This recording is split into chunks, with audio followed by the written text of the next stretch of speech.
And action. You ready, guys? Going that way. 1, 2, 3, 4. What's up, camera? I'm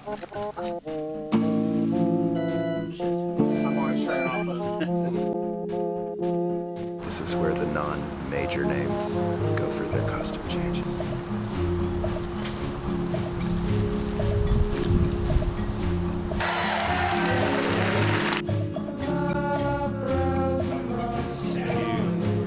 Sometimes art just imitating.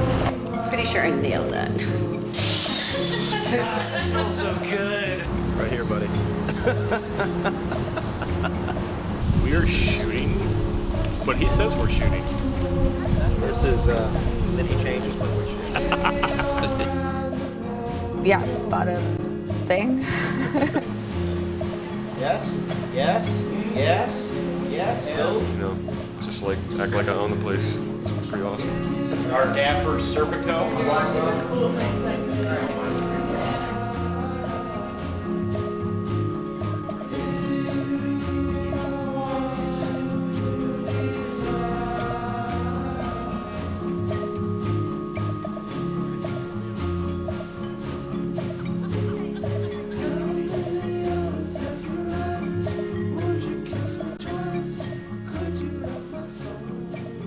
I was driving my son to a birthday party, and we were driving, and it's like one of those things that, you know, on public radio they call it driveway moments, you know, where you're listening to a story and you have to keep listening even though you're supposed to go inside or whatever. Throw it here, but I want to keep you guys away from each other. Yeah. Because again, this really is a non-connect. It struck a chord somewhere, and you know, it took a while to figure out what that chord was, but once I did, I was like, okay, this could be a movie.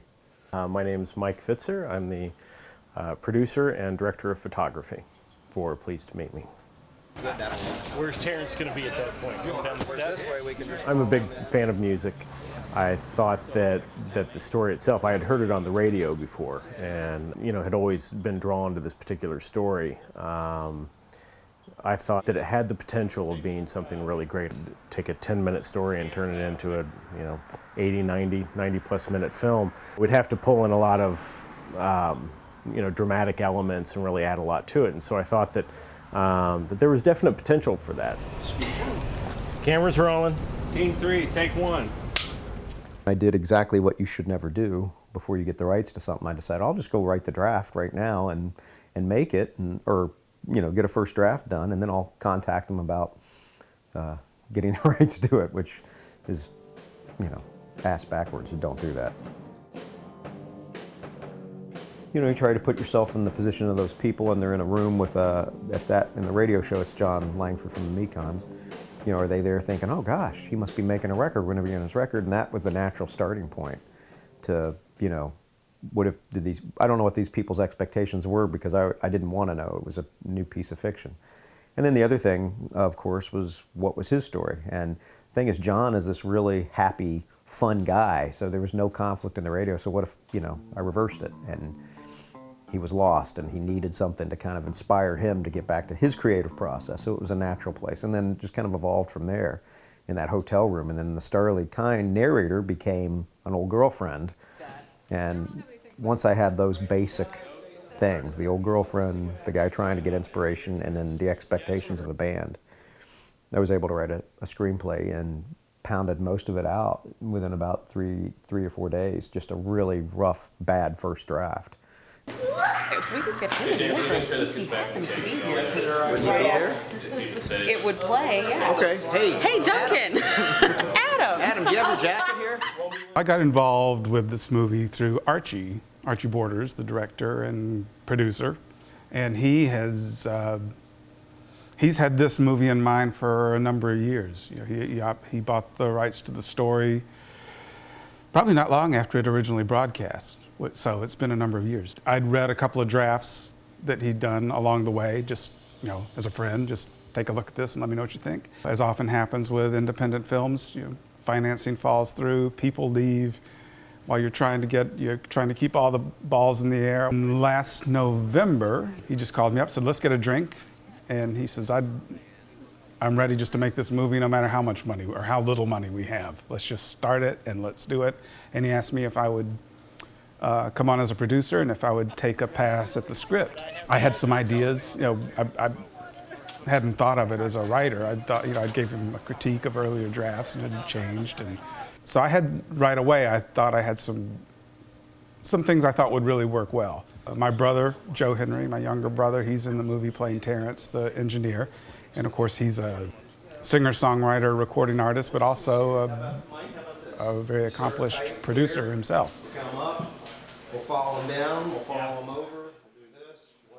So I'd had the opportunity to be in the studio when he was working, and I've seen what goes on with musicians and the downtime, and they're always like lots of great stories, and musicians seem to always have, they're a fun bunch to hang around with as a rule.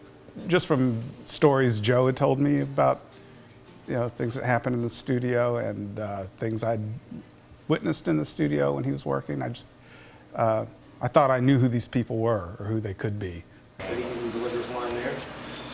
My brother Dave is the screenwriter of the film, one of them anyway, and it was just in my inbox one day. Hey, I'm working on this movie. Would you want to be involved? And I sort of have a code that if Dave's involved, I'm involved. At least I'm willing to be. I was asked to, at least initially, to consider playing the lead role of Pete, but I knew that I wasn't that guy. I didn't believe I could sell that guy. I couldn't step authentically into that character. And I realized at some point that the only way I was going to get myself out of it was to find somebody else who actually could do it.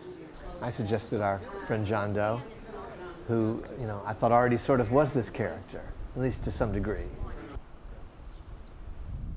Yeah, I play Pete, and Pete is a sort of mid-level indie rocker. Had sort of a punk rock band called Ammo Palace. He's got problems. He's got completion issues. He's really challenged to find something that is as notable as his original band, Ammo Palace. Once, I could hear John's voice as Pete, it was much easier for me to imagine, what I might be able to get away with, in service to that. Same with, Amy playing Laura. Those two pieces being in place, sort of are just like a big compass blade, pointing north. Then I could imagine how to walk that way. I'm involved purely through Mr. Joe Henry, who acts as the hub of certain universes, and all revolve around him. There's something about Joe, like I've worked with Joe before, he produced one of my records, I know him pretty well, but he's just great to be around. And although I think he and I had some of the same trepidations where, I'd done like a little teeny bit of acting, which, kind of comedy stuff, digging around with my friends. But I, really didn't know how to act, and, he'd never really done anything since high school. So we were both worried about that. But I just felt like if Joe's involved, and the people, I knew that Loudon and John and Karen were involved, that it's going to be good, and it'll be a good hang. It'll be interesting. You can't say no. Amy was a little bit out of left field. I've known her work through, her music, obviously, but I'd only really seen her in, that brief scene in Lebowski and then Portlandia. Amy Mann's in the film, and I realized not too long ago she never sings in the movie. She's actually just playing a character. But I also realized there's people out there who just are dying to hear her voice even for a minute. And I was talking to her. I said, Amy, I got to do something. She goes, well, you know what? When I used to do mic checks, I used to sing to my mic techs. And I'm like, that's great. It's in character. It works in the... So she's going to do that right now. You little playboy, are you listening? So the question was whether, and this was her question too, she's like, I'm really interested, but I don't know if I can act. So Mike, Dave, and I went out to LA, and we sat down with Joe, John, and Amy and did a read-through of the opening scenes. And the thing that's great, and this is another place where Joe is so important, is he puts everybody just completely at ease.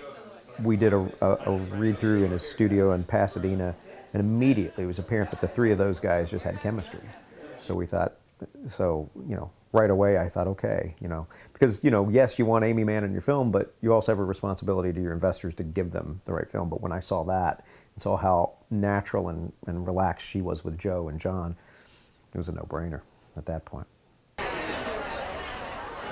everybody. Thank you for coming tonight. Very excited.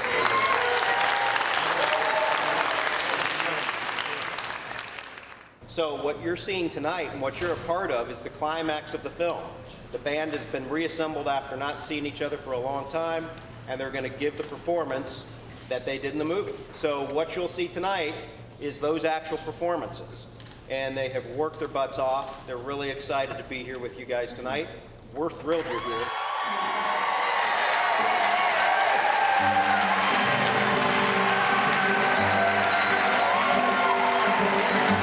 Wonderful morning on our last day of production. We're ready for it.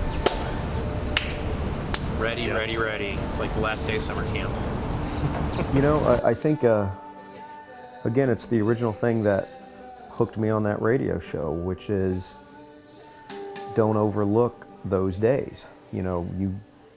Savor every moment. This film kind of became its own version of what really happened. We really did have to put a band together. We really had to do this stuff. It's the same thing. Every time I get to direct a film, every day I look in the mirror and I go, thank God I get to do this. Do you see the clip? Oh my God, last shot. Everybody film Archie. Everybody film it. Everybody get Archie. Camera on Archie. Quick. Everybody, roll. Or no, there's no audio, so this is Nice. Just clap it for the hell of it. Take it, no, because it's going to confuse us. Lay it out. It's going to Way to go. That is your most confusing. Okay. Alright, everybody, let's settle. Nobody move. And we are rolling.